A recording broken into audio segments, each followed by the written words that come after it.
This is the ocean as I used to know it, and I find that since I've been in the Gulf a couple of times, I really kind of am traumatized, because whenever I look at the ocean now, no matter where I am, even where I know that none of the oil has gone, I sort of see slicks, and I am finding that I'm very much haunted by it. But what I want to talk to you about today is a lot of things that try to put all of this in context, not just about the oil eruption, but what it means and why it has happened. First, just a little bit about me. I'm basically just a guy that likes to go fishing ever since I was a little kid, and because I did, I wound up studying seabirds to try to stay in the coastal habitats that I so loved, and now I mainly write books about how the ocean is changing. And the ocean is certainly changing very rapidly. Now, we saw this kind of graphic earlier on, that we really live on a hard marble that has just a slight bit of wetness to it. It's like you dipped a marble in water. And the same thing with the atmosphere. If you took all the atmosphere and rolled it up in a ball, you would get that little sphere of gas on the right. So we live on the most fragile little soap bubble you can imagine, a very sacred soap bubble, but one that is very, very easy to affect. And all of the burning of oil and coal and gas, all the fossil fuels have changed the atmosphere greatly. Carbon dioxide level has gone up and up and up. We're warming the climate. So the blowout in the Gulf is just a little piece of a much larger problem that we have with the energy that we use to run civilization. Beyond warming, we have the problem of the oceans getting more acidified, and already measurably so, and already affecting animals. Now, in the laboratory, if you take a clam and you put it in a pH that is not 8.1, which is the normal pH of seawater, but 7.5, it dissolves in about 3 days. If you take a sea urchin larva from 8.1, put it in a pH of 7.7, not a huge change, it becomes deformed and dies. And already, commercial oyster larvae are dying at large scales in some places. Coral reefs are growing slower in some places because of this problem. So this really matters. Now, let's take a little tour around the Gulf a little bit. One of the things that really impresses me about the people in the Gulf, they are really, really aquatic people. And they can handle water. They can handle a hurricane that comes and goes. When the water goes down, they know what to do.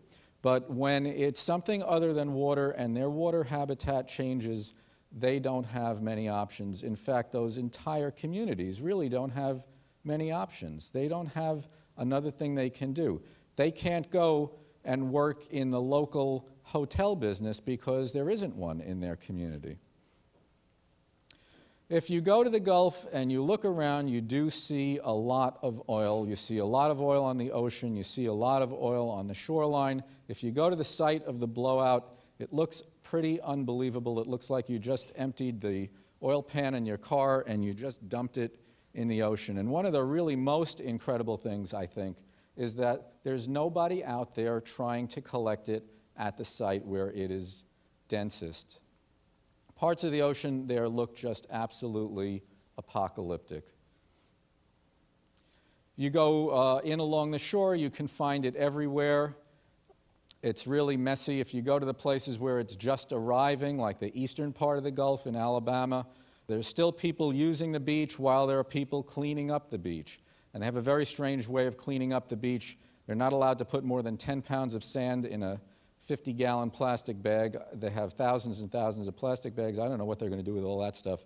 Meanwhile, there are people still trying to use the beach. They don't see the little tiny sign that says stay out of the water. Their kids are in the water. They're getting tar all over their clothes and their sandals. It's a mess. If you go to the place where the oil has been a while, it's an even bigger mess. And there's basically nobody there anymore. A few people trying to keep using it. You see people who are really shell-shocked. They are very hard-working people. All they know about life is they get up in the morning, and if their engine starts, they go to work. They always felt that they could rely on the assurances that nature brought them through the ecosystem of the Gulf, and they're finding that their world is really collapsing. And so you can see literally signs of their shock, signs of their outrage, signs of their anger,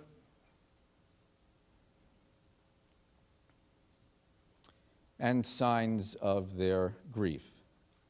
These are the things that you can see. There's a lot you can't see also. Underwater. What's going on underwater? Well, some people say there are oil plumes. Some people say there are not oil plumes. And Congressman Norkie asks, is it going to take a submarine ride to see if there are really oil plumes? But I couldn't take a submarine ride, especially between the time I knew I was coming here and today, so I had to do a little experiment myself to see if there was oil in the Gulf of Mexico. So this is the Gulf of Mexico. Sparkling place full of fish.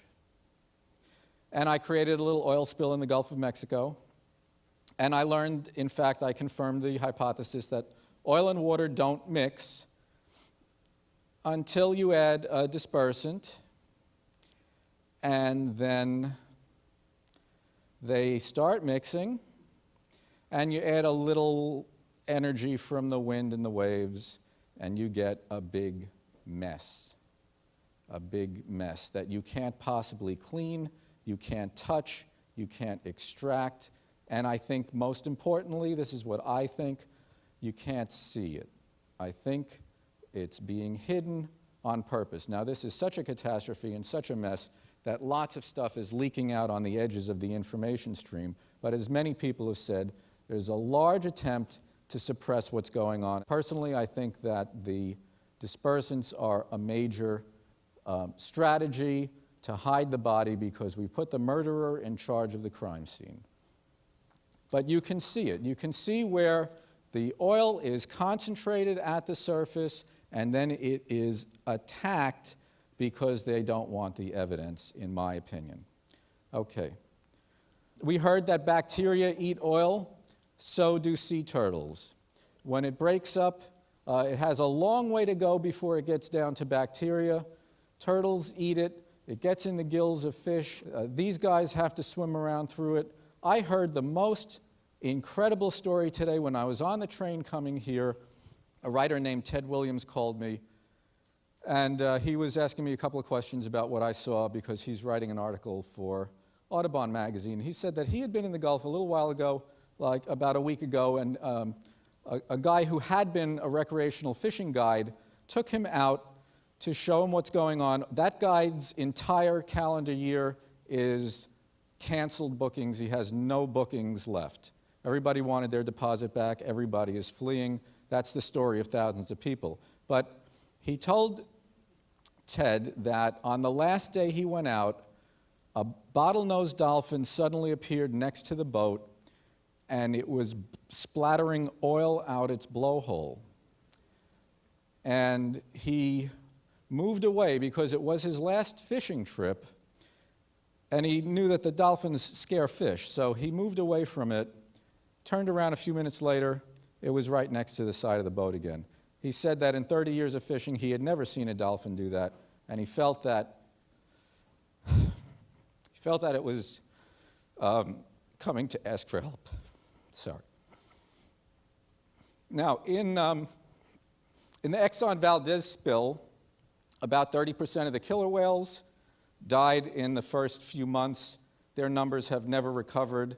So the recovery rate of all this stuff is going to be variable. It's going to take longer for some things, and some things I think will probably come back a little faster. The other thing about the Gulf that is important is that there are a lot of animals that concentrate in the Gulf at certain parts of the year. So the Gulf is a really important piece of water, more important than a similar volume of water in the open Atlantic Ocean. These tuna swim the entire ocean. They get in the Gulf Stream. They go all the way to Europe. When it comes time to spawn, they come inside. And these two tuna that were tagged, you can see them on the spawning grounds, very much right in the area of the slick.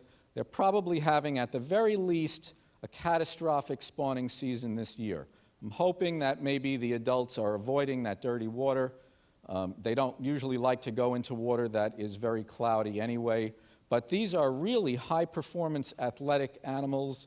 I don't know what this kind of stuff will do in their gills. I don't know if it'll affect the adults. If it's not, it's certainly affecting their eggs and larvae, I would certainly think. But if you look at that graph that goes down and down and down, that's what we've done to this species through overfishing over many decades. So while the oil spill, the leak, the eruption is a catastrophe, I think it's important to keep in mind that we've done a lot to affect what's in the ocean for a very, very long time. It's not like we're starting with something that's been okay. We're starting with something that's had a lot of stresses and a lot of problems to begin with. If you look around at the birds, there are a lot of birds in the Gulf that concentrate in the Gulf at certain times of the year, but then leave. And they populate much larger areas. So, for instance, most of the birds in this picture are migratory birds. They were all in the Gulf in May while oil was starting to come ashore in certain places. Down on the lower left there are ruddy turnstones and sanderlings. They breed in the high Arctic, and they winter down in southern South America, but they concentrate in the Gulf and then fan out all across the Arctic. I saw birds that breed in Greenland in the Gulf. So this is a hemispheric issue. The economic effects go at least nationally in many ways. The biological effects are certainly hemispheric. I think that this is one of the most absolutely mind-boggling examples of total unpreparedness that I can even think of. Even when the Japanese bombed Pearl Harbor, at least they shot back, and we just seemed to be unable to figure out what to do. There was nothing ready. And, you know, as we can see by what they're doing, mainly what they're doing is booms and dispersants. The booms are absolutely not made for open water. They don't even attempt to corral the oil where it is most concentrated. They get near shore. Look at these two boats. That one on the right is called Fishing Fool. And I think, you know, that's a great name for boats that think that they're going to do anything to make a dent in this by dragging a boom between them when there are literally hundreds of thousands of square miles in the Gulf right now with oil at the surface. The dispersants make the oil go right under the booms. The booms are only about 13 inches in diameter. So it's just absolutely crazy. Here are shrimp boats employed. There are hundreds of shrimp boats employed to drag booms instead of nets. Here they are working. You can see easily that all the oily water just goes over the back of the boom. All they're doing is stirring it. It's just ridiculous. Also, for all of the shoreline that has booms, hundreds and hundreds of miles of shoreline, all the shoreline that has booms is adjacent shoreline that doesn't have any booms. There is ample opportunity for oil and dirty water to get in behind them. In that lower photo, that's a bird colony that has been boomed. Everybody's trying to protect the bird colonies there. Well, as an ornithologist, I can tell you that birds fly, and that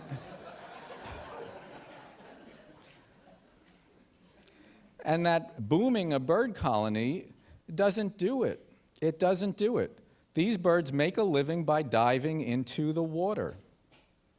In fact, really what I think they should do, if anything, they're trying so hard to protect those nests. Actually, if they destroyed every single nest, some of the birds would leave, and that would be better for them this year. As far as cleaning them, I don't mean to cast any aspersion on people cleaning birds. It's really, really important that we express our compassion. I think that's the most important thing that people have is compassion. It's really important to get those images and to show it. But really, where are those birds going to get released to? It's like taking somebody out of a burning building, treating them for smoke inhalation, and sending them back into the building because the oil is still gushing. I refuse to acknowledge this as anything like an accident. I think that this is the result of gross negligence.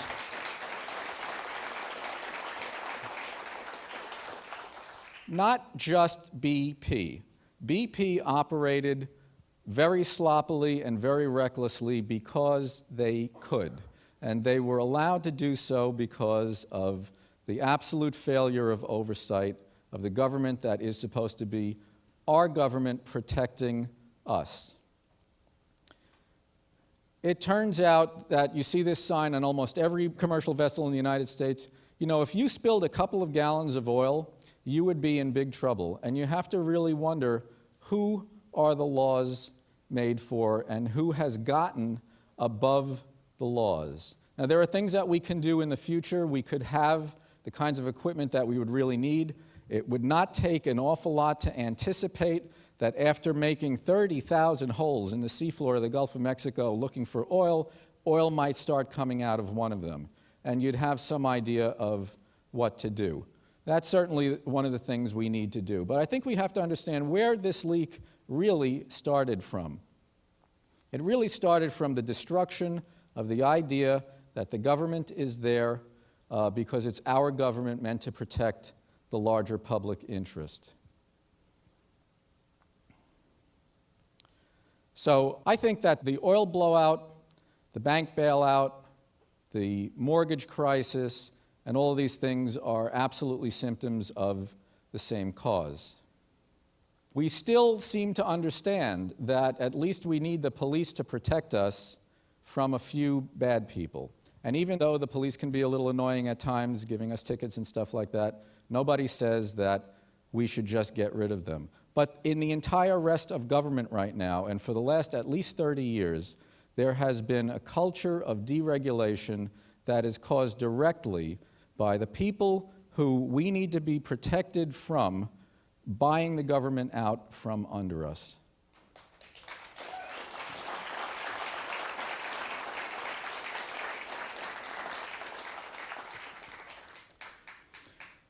Now, this has been a problem for a very, very long time.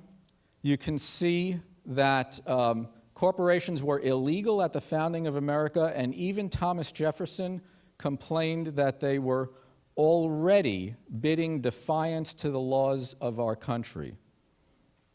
Okay, people who say they're conservative, if they really wanted to be really conservative and really patriotic, they would tell these corporations to go to hell. That's what it would really mean to be conservative. So what we really need to do is regain the idea that it's our government safeguarding our interests, and regain a sense of unity and common cause in our country that really has been lost. I think there are signs of hope. We seem to be waking up a little bit. The Glass-Steagall Act, which was really to protect us from the kind of thing that caused the recession to happen and the bank meltdown and all that stuff that required the bailouts, that was put in effect in 1933, was systematically destroyed. Now there's a mood to put some of that stuff back in place, but the lobbyists are already there trying to weaken the regulations after the legislation has just passed. So it's a continued fight. It's a historic moment right now. We're either going to have an absolutely unmitigated catastrophe of this oil leak in the Gulf, or we will make the moment we need out of this. As many people have noted today, there's certainly a common theme about needing to make the moment out of this. We've been through this before with other ways of offshore drilling. The first offshore wells were called whales. The first offshore drills were called harpoons. We emptied the ocean of the whales at that time. Now, are we stuck with this? Ever since we lived in caves, every time we wanted any energy, we lit something on fire, and that is still what we're doing. We're still lighting something on fire every time we want energy. And people say we can't have clean energy because it's too expensive. Who says it's too expensive? People who sell us fossil fuels. We've been here before with energy, and people saying the economy cannot withstand a switch because the cheapest energy was slavery. Energy is always a moral issue. It's an issue that is moral right now. It's a matter of right and wrong. Thank you very much.